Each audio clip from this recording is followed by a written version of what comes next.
Assalamualaikum warahmatullahi wabarakatuh. Hai, perkenalkan nama saya Alfian Lingga Bagaskara. Saya dari kelas 12 IPA 3. Kali ini saya akan menjelaskan tentang elektrokimia, lebih tepatnya tentang sel volta. Sebelum masuk ke sel volta, mari kita perkenalkan dulu apa itu elektrokimia. Dalam PPT yang saya buat, saya akan menjelaskan tentang pengertian elektrokimia, pengertian sel volta atau sel galvanik, pembahasan sel volta. Bagian pertama, pengertian elektrokimia. Elektrokimia adalah cabang ilmu kimia fisik yang mempelajari aspek kelistrikan dari reaksi kimia. Elemen yang digunakan dalam reaksi elektrokimia dikarakteristikan dengan banyaknya elektron yang dimiliki. Secara umum, elektrokimia terbagi dalam dua kelompok, yaitu sel galvanik dan sel elektrolisis. Bagian kedua, pengertian sel volta. Sel volta adalah seperangkat alat yang dapat mengubah energi kimia menjadi energi listrik. Alat ini ditemukan oleh Alessandro Volta dan Luigi Galvani. Maka dari itu, sel ini disebut dengan sel volta ataupun sel galvani karena merekalah penemunya. Alat ini dilengkapi dengan jembatan garam yang memiliki fungsi untuk menetralkan muatan antara kedua elektrode dengan voltmeter yang berfungsi untuk mengukur tegangan. Ini adalah muka dari penemunya. Yang kiri ada Alessandro Volta dan yang kanan ada Luigi Galvani. Bagian ketiga, pembahasan sel volta. Dalam pembahasan ini, saya membagi 4 bagian lagi, yaitu ada konsep sel volta, deret volta dan tabel potensial, rotasi sel dan potensial standar sel atau biasa disebut dengan E-sel, dan yang terakhir ada contoh soal dari sel volta. Konsep sel volta. Sel volta adalah sel elektrokimia yang dapat mengubah reaksi kimia dari reaksi redoks spontan. Sel volta mengakibatkan berubahnya reaksi redoks spontan menjadi listrik, yaitu tepatnya reaksi redoks berubah menjadi listrik. Nah, di sini ada nih rumus dari sel volta, yaitu ada kapan. Kapan itu adalah katoda positif dan anoda negatif. Sel volta terdiri dari beberapa bagian. Yang pertama ada voltmeter, anoda, katoda, dan jembatan garam. Nah, di sini ada deret volta nih. Deret volta itu terdiri dari Li, K, Ba, Ca, Mg, Al, Mn, H2O, Zn, Cr, Fe, Cd, Co, Ni, Sn, Pb, H, Sb, Bu, Cu, Hg, Ag, Pt, dan Au. Semakin kiri, maka sifat reduktornya semakin besar nih dan semakin mudah mengalami reduksi. Maka sebaliknya, semakin kanan, maka sifat oksidatornya semakin besar dan semakin mudah untuk mengalami oksidasi. Nah, di sini ada tabel potensial nih. Nah, tabel potensial ini berisikan tentang nilai-nilai dari E0 sel dari suatu senyawa. Nah, semakin atas, maka semakin bertambahnya kekuatan reduktornya. Maka sebaliknya, semakin bawah, semakin bertambah pula kekuatan oksidatornya. Notasi sel atau diagram sel. Rumusnya ada anoda, garis, oksidasi, garis 2, reduksi, garis katoda. Garis 2 ini sering disebut dengan jembatan garam.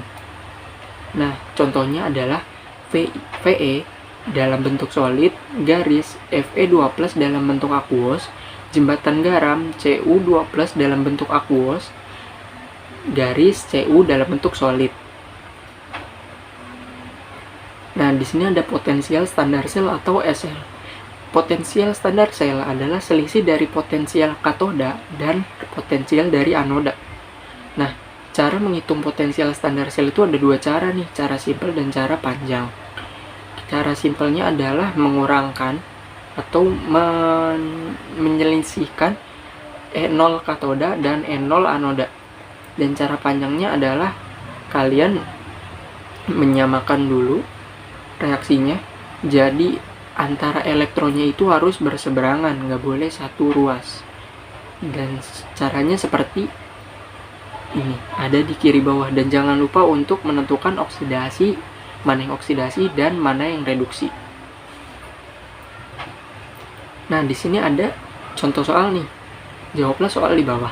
Tentukan potensial sel, reaksi sel, dan notasi sel dari data potensial tersebut.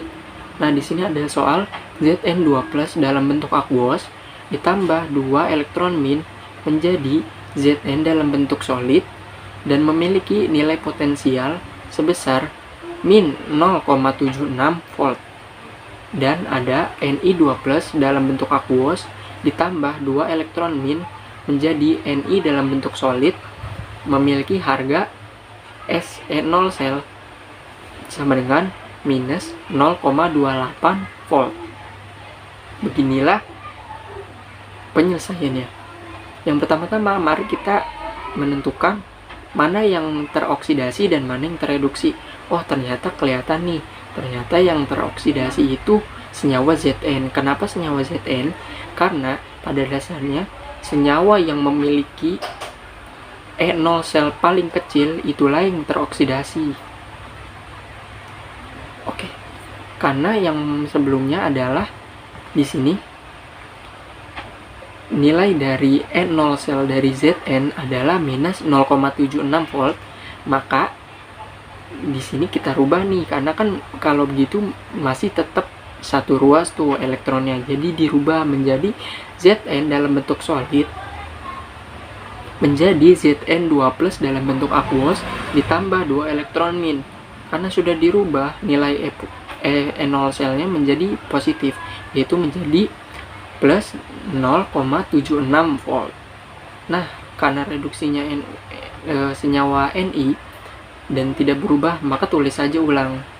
Nah, jika sudah, kan ini dari elektronnya sudah berbeda ruas nih, jadi kita sama-sama 2, maka kita coret saja, coret-coret, dan menghasilkan reaksi sel Zn dalam bentuk solid ditambah Ni2+ dalam bentuk aqueous menjadi Zn2+ dalam bentuk aqueous ditambah Ni dalam bentuk solid, dan memiliki nilai atau harga dari E0 selnya adalah plus 0,48, dan reaksi tersebut berlangsung secara spontan. Dan yang terakhir ada notasi selnya nih, karena pada dasarnya rumus dari notasi sel sendiri adalah anoda garis oksidasi, jembatan garam reduksi garis 1 katoda.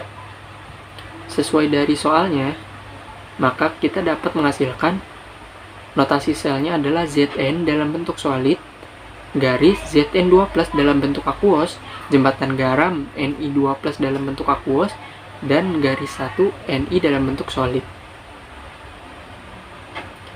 Sekian dari saya, terima kasih sudah menyimak. Jika ada salah kata, mohon dimaafkan. Saya Alfian Ligabagakara, pamit undur diri. Wassalamualaikum warahmatullahi wabarakatuh.